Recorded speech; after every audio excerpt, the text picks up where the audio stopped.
Assalamualaikum warahmatullahi wabarakatuh.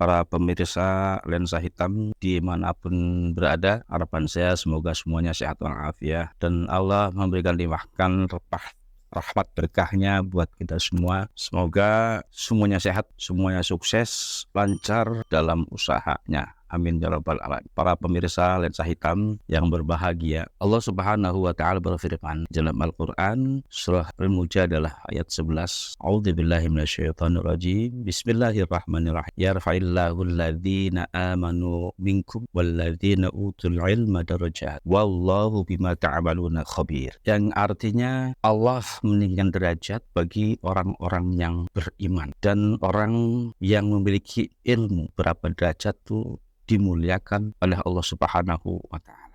Yang digarisbawahi di sini adalah bahwa sungguh yang mulia di sisi Allah adalah orang yang beriman, orang yang bertakwa, dan orang yang berilmu, orang-orang alim. Fenomena sekarang yang sedang berkembang seakan-akan hampir melupakan esensi yang sesungguhnya, bahwa kemuliaan bagi seseorang di sisi Allah Subhanahu wa taala adalah orang yang beriman, yang bertakwa, dan orang-orang yang memiliki ilmu beberapa derajat. Nah, ini sungguh sangat luar biasa sehingga kemuliaan itu diperoleh betul-betul atas usaha kerasnya dalam ibadah, atas usaha kerasnya di dalam amaliyah, sehingga Allah menjadikan hamba tersebut adalah orang yang beriman, adalah orang yang bertakwa, dan juga orang-orang yang belajar dan terus belajar sehingga memiliki ilmu. Dan orang yang alim, orang yang berilmu, itulah yang mulia di sisi Allah Subhanahu wa taala.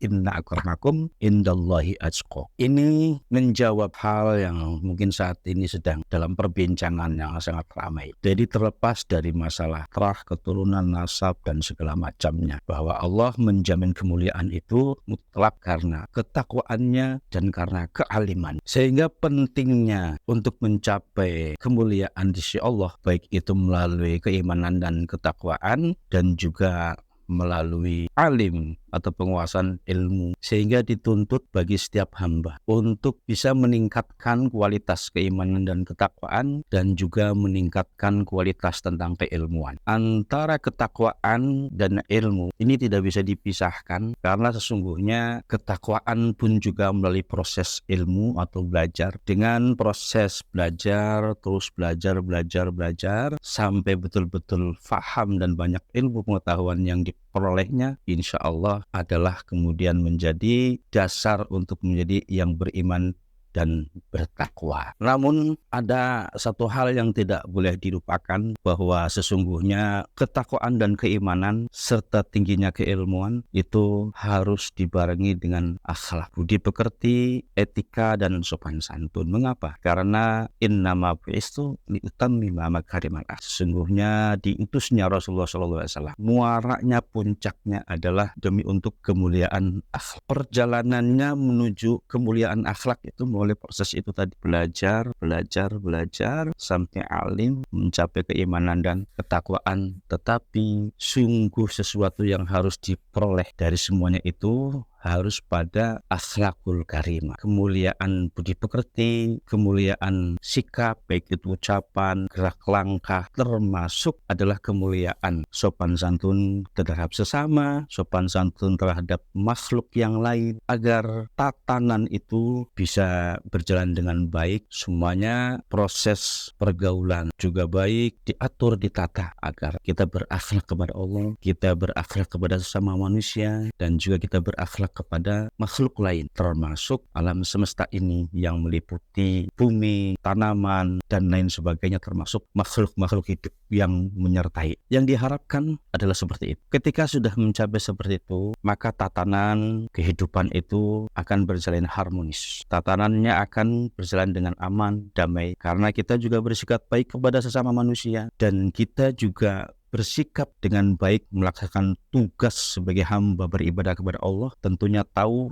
tatanan dan cara-caranya beribadah, dan juga kita juga tahu cara bergaul dengan alam yang lain, termasuk bagaimana kita bersikap dengan hutan, lingkungan, air, atau binatang-binatang. Kalau memang tidak diharuskan atau tidak diperkenankan membunuh, maka tidak boleh membunuh. Meskipun semut lewat di depan kita, tidak ada ugar di sini, tidak boleh. Ini yang diharapkan adalah seperti itu, sehingga betul-betul predikat yang namanya Muslim, Islam itu rahmah lil alamin adalah itu, sehingga bisa membawakan maslahah, bisa mencapai tatanan kehidupan yang baik, terciptanya ekosistem yang seimbang dengan kita sebagai seorang muslim betul-betul mengamalkan aturan dan ajaran Islam adalah seperti itu. Ini yang kadang-kadang dilupakan. Bahkan banyak menganggap bahwa ketika kita sudah belajar, apalagi menguasai, seakan-akan sudah selesai. Ketika kita sudah mampu belajar tentang agama, ketika kita sudah mampu melaksanakan ibadah, ketika kita sudah mampu menjalankan tugas-tugas, seakan-akan sudah selesai. Padahal belum. Semuanya harus kepada tinggian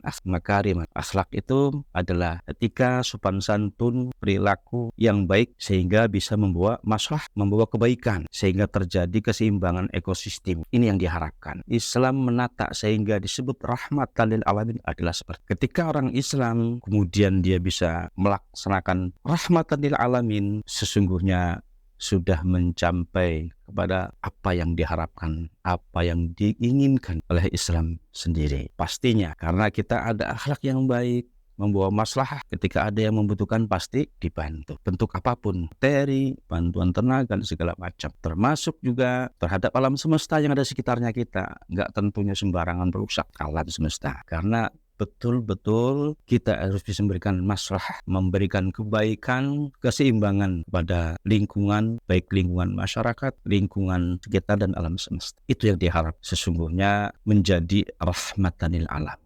Dan semoga saja kita berislam harus bisa sampai ke situ. Kita bisa memberikan uswah yang baik, kita bisa memberikan contoh, kita bisa memberikan teladan yang baik. Kita berakhlak kepada siapa saja, kita berbuat baik kepada siapapun, tidak dibatasi oleh suku, agama, tidak. Karena ada tataran di dalam Islam, kita harus berbuat baik kepada siapapun. Tidak boleh kemudian kita memilah dan memilih dalam urusan muamalah, dalam urusan bermasyarakat. Karena memang kita bermasyarakat pastinya ada yang mungkin satu paham dengan kita, atau seagama dengan kita, atau satu suku dengan kita. Tetapi juga ada yang beda agama dengan kita, ada yang beda suku dengan kita, ada yang beda pemahaman dengan kita. Harus bisa menjadikan tatanan itu yang baik, seimbang.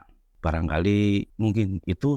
Dan pesan saya, mari kita bawa Islam ini sebagai uswah yang baik di masyarakat, sehingga Islam yang diharapkan betul-betul akhlakul karimah, akhlak yang baik, bisa memberikan pengaruh yang besar kepada masyarakat, bahwa sesungguhnya Islam itu bukan merusak, tetapi Islam itu membangun peradaban dan membangun tatanan. Baik, mudah-mudahan yang saya sampaikan bermanfaat. Apabila ada yang salah dari saya yang dhaif, dan kebenaran datangnya dari Allah Subhanahu.